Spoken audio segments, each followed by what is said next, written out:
Kien approvat mill-ewwel qari l-abbozz ta' liġi mressaq mill-Partit Nazzjonalista brabta ma' rakkomandazzjonijiet li kienu ħarġu mill-inkjesta pubblika dwar l-assassinju tal-ġurnalista Daphne Caruana Galizia.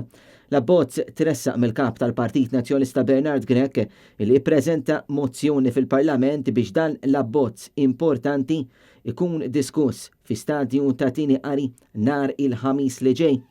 Niproponi l-ewwel qari ta' abbozz ta' liġi msejjaħat tal-2022 li emenda diversi liġijiet biex jimplementa il-konklużjonijiet u r-rakkomandazzjonijiet ewlenin tal-Bord tal-Inkjesta Pubblika dwar l-assassinju ta' Daphne Caruana Galizia.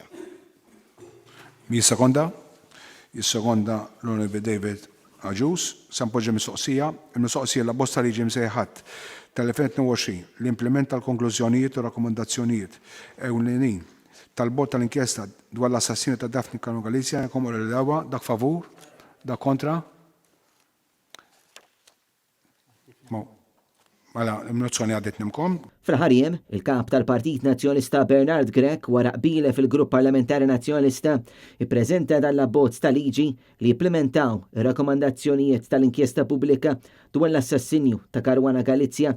Dan sar bl-iskop li f'pajjiżna ikun hawn aktar sigurta u serħan il-moħħ.